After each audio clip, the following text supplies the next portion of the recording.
مسجد کے ائمہ کو کیا تنخواہ دی جاتی ہے اور مدرسے میں پڑھانے والے مدرسین کو کیا تنخواہ ملتی ہے آپ کو پتہ ہے.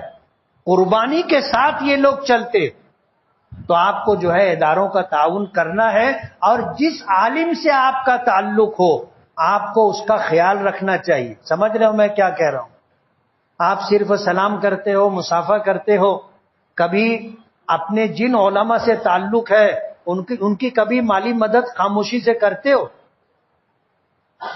نہیں کرتے. ابھی نماز کے بعد 200-400 لوگ مجھ سے مصافحہ کریں گے، 200-400 لوگ مصافحہ کریں گے. ایک شخص مسجد میں ایسا ہے کہ جب وہ جمعہ کی نماز کے لیے آتا ہے تو 100 روپیہ مصافحے میں مجھ کو دے کے جاتا ہے. اب کیا کوئی دیتا نہیں، اور وہ دیتا ہے تو مجھ کو بھی عجیب سا لگتا ہے. نیا پن ہے نا، نیا پن ہے. پہلے مسجدوں میں امامت کرنے والوں کو تنخواہ نہیں ملتی تھی، حکومت وقت ان کو وظیفہ دیا کرتے تھے، اور عام مسلمان ان کی ضروریات کا خیال رکھتے تھے. ایک صاحب مجھ سے کہنے لگے کہ تم کو تو بہت ہدیہ ملتا ہوگا. تو میں نے کہا کہ تم مجھ سے کتنے دنوں سے تعلق رکھتے ہو؟ بولے 25 سال تو ہو گئے ہوں گے. میں نے کہا 25 سال میں کبھی 1 روپیہ دیا؟ کبھی ہدیے میں 1 جوڑا کپڑا دیا؟ وہ خاموش ہو گیا. میں نے کہا جب 25 سال میں تو نے کچھ نہیں دیا تو مجھ کو حیرت ہو رہی ہے کہ تو یہ کیسے پوچھتا ہے کہ آپ کو ہدیہ تو بہت ملتا ہوگا.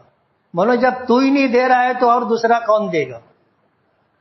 تو کہنے کا مقصد ہے کہ جن علماء سے آپ کا تعلق ہو ان علماء کا خیال رکھنا آپ کی ذمہ داری ہے.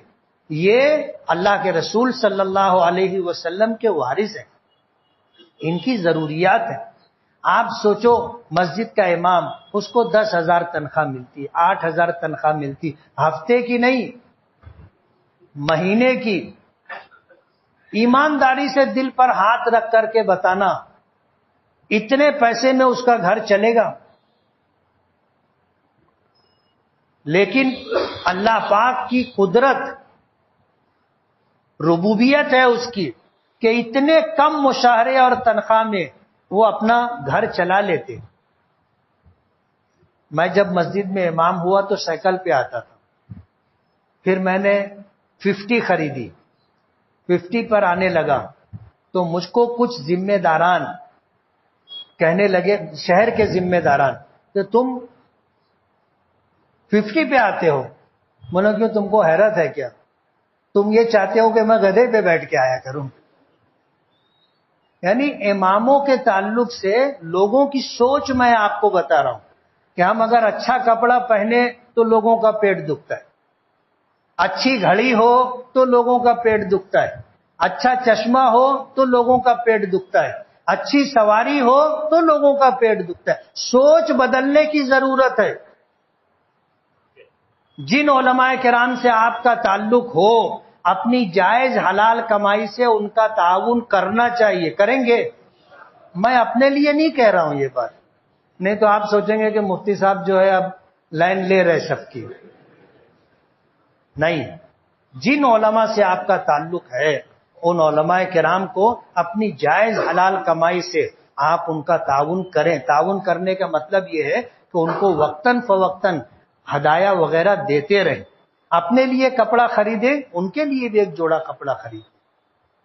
اپنے لیے چپل جوتا خریدیں، ان کے لیے بھی خریدیں. کتنے کا آتا ہے؟ کتنے کا آتا ہے؟ لیکن حضور نے فرمایا تہادو تحابو، ہدیہ لیتے دیتے رہا کرو، آپس میں محبت پیدا ہوگی. اور میرے کہنے کا بیک گراؤنڈ اور پس منظر یہ ہے کہ ان علماء کرام کو آپ اس لیے دو کہ یہ اللہ کے رسول صلی اللہ علیہ وسلم کے وارث ہیں.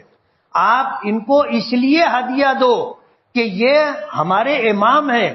آپ ان کو اس لیے ہدیہ دو کہ یہ دین کے محافظ ہیں.